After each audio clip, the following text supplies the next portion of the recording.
Namastê, pessoal.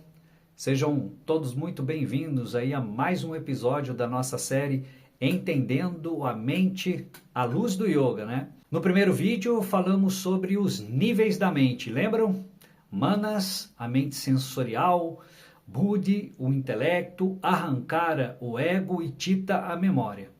E a relação de tudo isso com a consciência pura, o que chamamos de Purusha, né? Eu quero fazer aqui um pequeno ajuste de rota, quase como um refinamento assim da lente com a qual a gente está olhando para esses conceitos.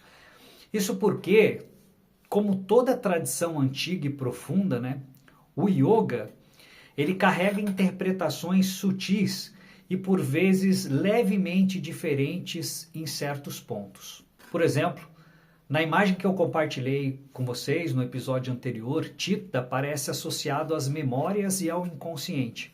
E isso é válido, pessoal. As palavras em sânscrito têm outros significados dependendo do contexto. E nos comentários de Vyasa, que é um dos principais comentaristas aí desse texto, Chitta é o campo total da mente. Então, se a gente levar em consideração o sutra Yoga Chitta Vritti Nirodha, né? Que a gente está aí desmembrando, nessa frase Chitta tem mais relação com a mente como um todo do que propriamente dito a memória. Da maneira que eu apresentei para vocês, ela está muito mais relacionada a Vedanta, ao entendimento da mente dentro de Vedanta, do que dentro dos Yoga Sutras, tá? Mas como eu falei, tudo depende do contexto, tá? A palavra Chitta pode sim ser interpretada como memória também, tá? Então, Chitta aí nessa frase é o campo total da mente,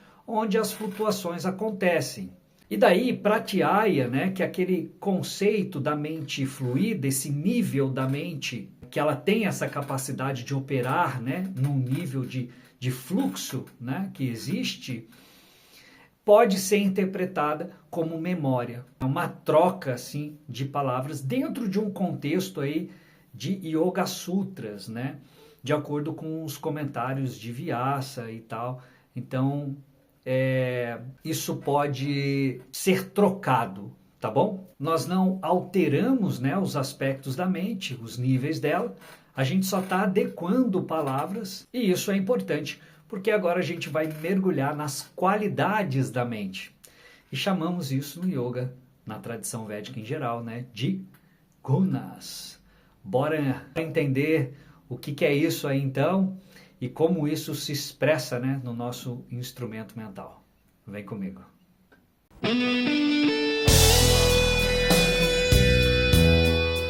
Então existe um sistema filosófico dentro da Índia antiga, conhecido como Sankhya. E eu tenho um vídeo aqui no canal explicando essa filosofia aí para vocês. Eu vou disponibilizar aí o link, né?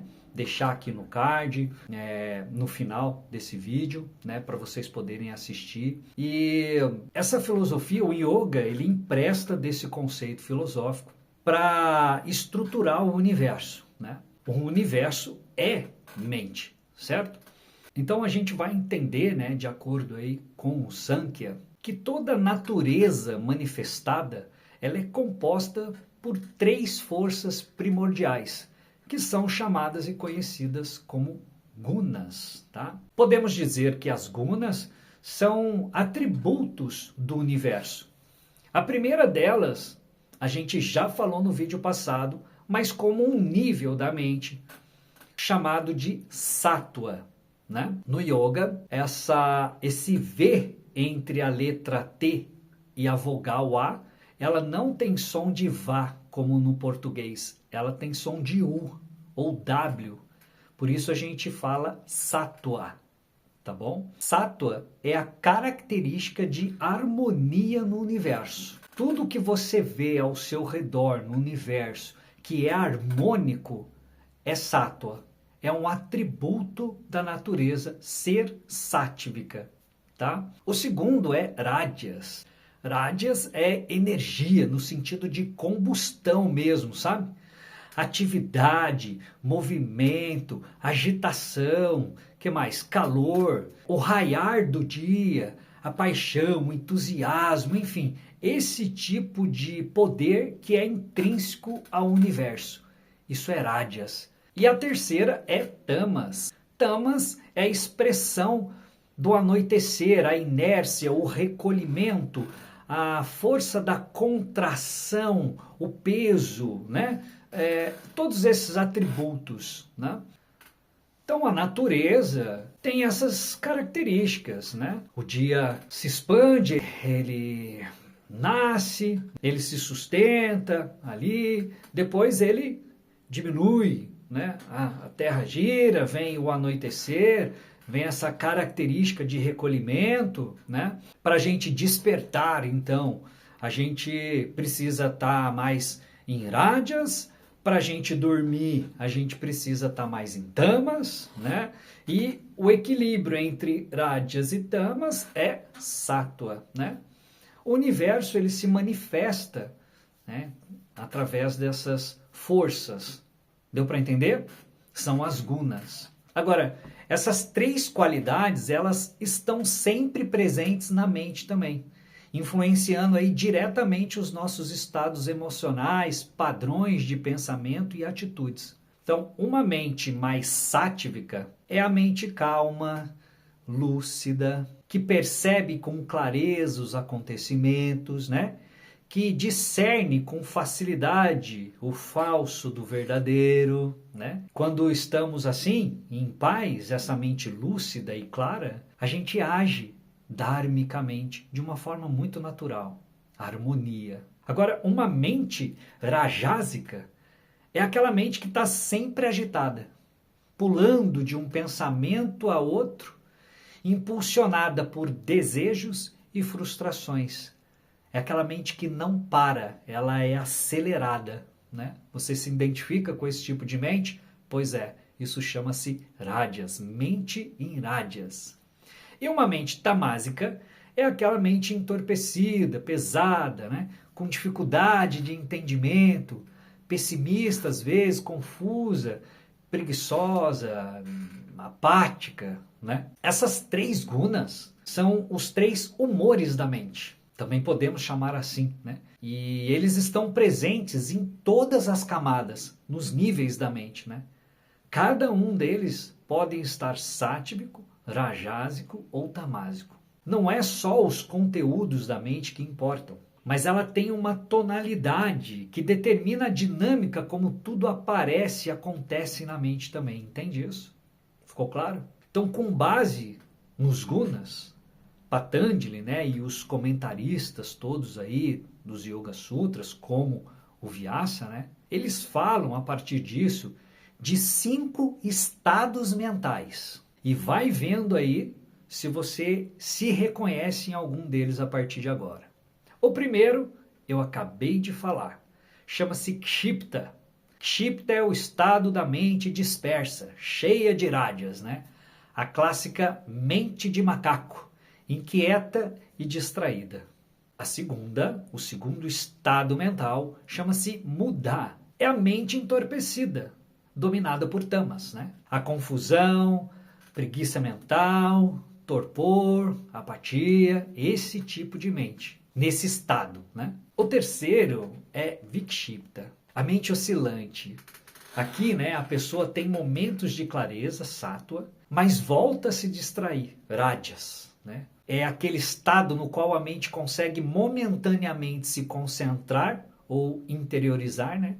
Mas rapidamente ela volta a se distrair. Há lampejos de clareza, né? Mas a mente ainda não é estável, né? Ela oscila entre momentos de atenção plena e distrações internas e externas.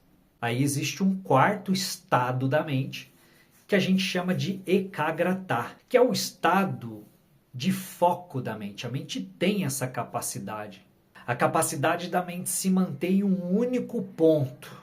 As flutuações mentais só cessam quando há esse tipo de estabilidade mental, concorda? É como uma vela acesa no ambiente sem vento. A chama não oscila, ela não vacila. Então ela pode iluminar o ambiente todinho com clareza. Esse é o caminho para o estado de yoga, o que a gente chama de integração da mente, A concentração profunda que leva à absorção e, a partir daí, a percepção direta de Purusha, a consciência pura. Então, Vikshipta, se você pensar aí numa chama de uma vela na sua frente, seria como você focar a chama da vela, mas você não sustenta muito tempo esse foco. Você se distrai rapidamente com tudo que há ao redor. E Ekagrata é quando você mergulha na chama da vela e esquece tudo que existe ao seu redor. Inclusive, isso é um exercício dentro de yoga, né? A gente chama de trataka, né? Um treino para a mente focar melhor, né? A gente geralmente usa ou uma vela ou um ponto, né? É um exercício de atenção plena, muito significativo e importante, né? Para a qualidade da mente. E quando a mente entra nesses estados meditativos, aí a gente vai fazer uma analogia lá com o pratyaya, a mente fluida. O quinto estado da mente faz jus à palavra Nirodha, né?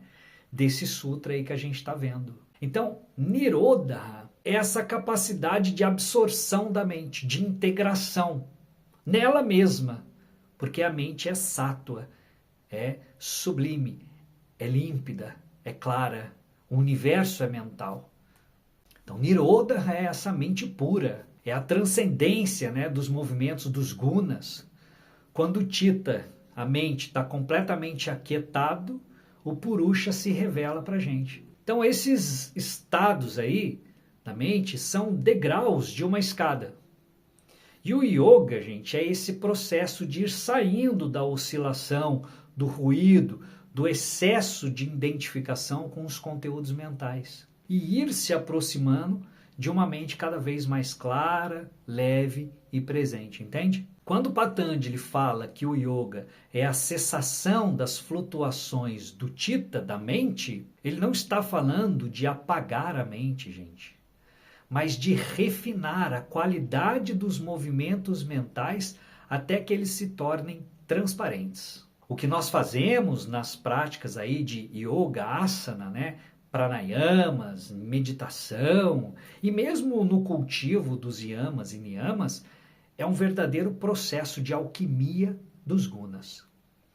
Usamos a energia de irádias para sair da inércia de tamas e canalizamos essa energia para ações mais conscientes e focadas. E assim, aos poucos, cultivamos uma mente mais sáttvica com mais discernimento. E é só assim que a gente consegue perceber a nossa verdadeira natureza, o eu livre de limitação. Então, resumindo aí, hoje nós vimos como as qualidades da mente, os gunas e os estados mentais, que a gente chama de bhumis, moldam, né, a nossa experiência interna. Também fizemos um ajuste importante na compreensão aí do que é Chitta e o papel do Pratyaya, para que a gente possa continuar aqui a nossa jornada com mais clareza e precisão, certo? No próximo vídeo vamos explorar os vrittis, vamos falar dessa última palavrinha aí desse sutra,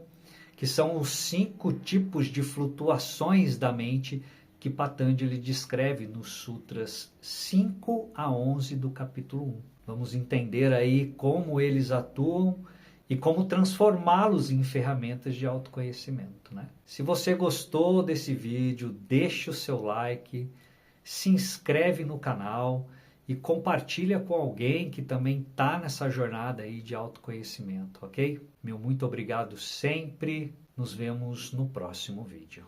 Namastê.